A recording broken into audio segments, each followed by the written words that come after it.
Melissa Little. I was Melissa Bush whenever Coach Widders knew me. He was my coach my junior and senior year. I think that was 88, 89, and 89, 90 seasons at Lincoln High School. That kind of brings me to my first Coach Widders story that I wanted to share. He had us all go up against the wall and do wall sits. And he was asking us all sorts of questions. And one of the questions was, you stay in your, we're staying in this wall sit. What's your name? And we go down the line. What's your name? And everybody says their name. And, I'm Melissa Bush. And he's like, that's not it, and go through and what's your name? And everybody was kind of getting it wrong. And we couldn't really figure out what he wanted. And still sitting there in that wall sit until everybody got it right. We finally figured out that our last name was Wolf because we played for the Wolves. So my name was Melissa Wolf. And anytime I ever to this day do a wall sit, I'm sitting on that wall, my legs shaking. I think my name's Melissa Wolf. And so that's kind of a fun little story. But from that, I wanted to share that Coach Widders, he is intense. I remember that. A lot of people, he could yell and he could get mad. He had a really mad face, kind of scary mad face. Stomp, kick chairs. I remember those kind of things. He was a younger coach whenever he coached me, and quite intense. But also, I was very sensitive. I was a crier. I would cry at the drop of a hat.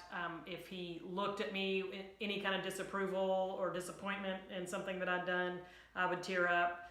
I would even cry when he said something nice to me. So I was that weird kind of a player, and I've actually passed that trait down to my kids. But anyway, he was intense.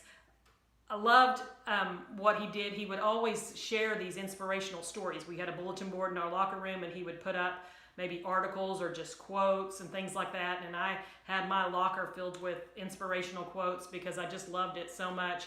And he would always tell stories of perseverance and things like that. And they were, great stories. And to this day, I'm hooked on inspirational stories. A few years later, all those Chicken Soup for the Soul books came out. And of course, I bought them all and read all those stories. And, some of them were like, I remember this story Coach Widders told us, or, Anyway, I remember him being, although he was intense, he was quite sensitive too. He would, when he would talk to us about things like that, he would get little tears welling up in his eyes and his bottom lip would quiver a little bit. So although he was intense and scared a lot of people, he was also quite sensitive. And that was my first little Coach Widders story. But I have a couple more that I want to share. My junior year, it was, we were a small team in size and in number. We never had very many kids.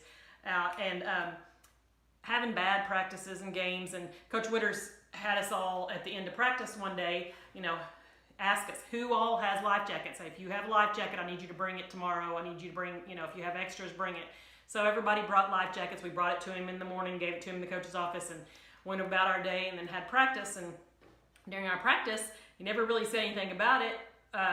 We get there to start practice, and he's like, everybody grab a life jacket. So we grabbed a life jacket, we buckled them up, strapped them on, and he never mentioned why we were doing it or anything like that. So we just, he has us go on with our regular practice. So we were doing, jump rope warm up that we always did, and we were doing our ball handling and defensive drills, sliding all up and down the court, even scrimmaging, doing our take a charge drill, in our life jackets. And man, the whole 2-hour practice or whatever, we were in those life jackets strapped up. And of course, it was hot in the gym, and it was just interesting. It would have been a social media frenzy this day if we had cell phones back then, people taking pictures of that, because we were, full out practicing basketball in life jackets. And anyway, we went through the whole practice. We did our conditioning, line drills and everything at the end in our life jackets. So at the end of the practice, coach calls us all up, we're talking, and he's asking us, why I made you wear this, and we're kind of guessing and not getting it right. But basically, the lesson was that we were all drowning in self-pity. So the life jackets were a reminder that, we had something there that could save us, and that we were going to be fine, that we weren't going to drown. So that we needed to, kind of suck it up and be a little bit tougher. And so I still remember that to this day. Anytime I go out in a boat or anything like that and I have to put on a life jacket, every time I strap that life jacket up, buckle it up, I think of the life jacket story from Coach Widders. So that was just another something that sticks out in my mind, something so, something meaningful that he did for us. And the next story I want to share is kind of how he invests in people's lives, and kind of how he let me know that he believed in me. The summer between my junior and senior year, he asked me to do the Steve Alford All-American workout. And I came up there every weekday of the summer, and he had it all, it's like where you do shots from all different parts of the perimeter, and then you do a bunch of post moves and everything. And Coach had these chairs with dust mops and broom handles and all that kind of stuff, and he'd duct tape it to the chair, and it would be up there and be the defense or whatever. And so I would do all these shots and these moves, and I would do all these like 10 from each area, and then I would go shoot 10 free throws. And he made this poster for me, and I recorded how many free throws I made and stuff. And so all summer long, every day I would go up there and do that workout. And it made me such a better shooter. I am a terrible, have no coordination. I'm, just not really an athlete. But he gave me confidence. That helped me learn to shoot, gave me confidence. Coach Widders used to have this red light, yellow light, green light as far as shooting. And so my junior year, when he first came, he basically told me I was a red light. And if you're a red light for shooting, that means you can only shoot free throws or wide open layups. So, and with me, like I said, couldn't handle the ball. If I had a wide open layup, because I did get a lot of steals, I played, defense and stuff, but I probably would have dribbled the ball off my foot. So I probably didn't make very many of those layups. Anyway, after doing that and him being up there and dedicated to help me become more confident and better shooter, I got out my old scrapbooks, and and at the end of the year they had printed off for us statistics for each year. And so my junior year, my points average per game was 3.7. And of course, like I said, most of those were probably free throws or just rebound putbacks under the basket. But my senior year, I went and averaged 17.4 games, 4 points a game, which is, not awesome, but it's pretty good for, it's a pretty big difference because he invested in me and helped me learn to shoot and gave me confidence. He also gave me the green light that year to shoot. I could shoot anytime I felt like I could make a basket. So I took a lot more shots, and even that year, my senior year, there were a lot of games where we struggled as a team to make 17 points a game. So I was pretty proud of how much he helped me and invested in me, having me do that Steve Alford's All-American workout. Still think it's awesome. If I could have gotten my kids to do that, they probably would have been good shooters too. But one thing, it really improved my shooting and it gave me so much confidence. And my son, to this day, still tells everybody that his mom's a baller because, thanks to you helping me learn to shoot. And for many, many years, I could beat all three of my kids and their friends when they would come over and play in the driveway. So at least you gave me bragging rights there, if not anything else. But anyway, just investing in me and believing in me and helping me to become dedicated that I could do something, and that was awesome.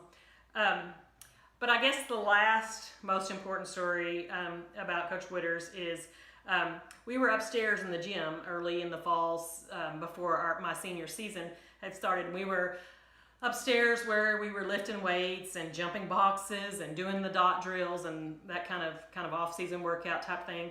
And he was just casually talking to me, and he asked me, he said, well, what do you want to do when you go to college? What do you want to major in? Do you have any idea what you want to do? And of course, my standard answer has always been that I wanted to be a nurse because that's really all I knew, either a nurse or a teacher. So, and he kind of suggested, well, why don't you consider being a PT? I think you would be good at that. And I did not know what a PT was, didn't know anything about them because, you know, like I said, country girl from Lincoln, never been out. Anyway, I kind of researched it a little bit. He told me that his wife, Pam, was a speech therapist and, you know, worked with kids, and that, you know, he said, I think you would be really good at this and that you would enjoy it. So I looked into it. Later on, whenever I applied to college and stuff, I put pre-physical therapy as my major. I never changed my major, and 22 years now I've been working as a pediatric physical therapist. Thanks to Coach Widders, because he said that I would be good at something, and that he believed in me, and that he thought that's something that I should do. And I love my job, and I just want to say thank you for that. I mean, now, years later, I'm working as a pediatric physical therapist, making kids cry every day. So, but I love my job, and I thank you for being the first person to kind of introduce me to that and tell me that that's what I should do. Anyway, just thank you, Coach Widders. I want to say to any young coaches that might be, you know, listening to it, that your influence is so great, because you don't even know what you say and what you know, feel into other kids, what they're, you know, going to do with that. And just knowing that you had confidence in me and has helped me so much throughout. And I've told my husband and my kids many Coach Widders stories through the years. But I saw Coach Widders years and years later at Van Buren when my daughter was a junior in high school, playing in a basketball tournament in Van Buren. And we spoke for a little bit, and he told me, you know, that he was proud of me for my family, my job, and that kind of thing. And of course, you know, that made me proud, because you always want to please your coach. And he also met my youngest daughter there that day, and he was talking to her, and she was, you know, smaller, and he was talking to her, and she was telling him that, you know, she was wanting a new puppy and things like that. And she eventually got one, because she kept saying to me later after that, Mama, you know that your coach said that you should get me a puppy, that you should get me one. And so, you know, see, Coach Widders, your influence still goes on. We still have that dog today, and your influence just never stops. So I just want to say thank you for investing in lives, and for investing in my life specifically. Happy birthday to you. I hope you have many, many more. And I love you, and thanks so much.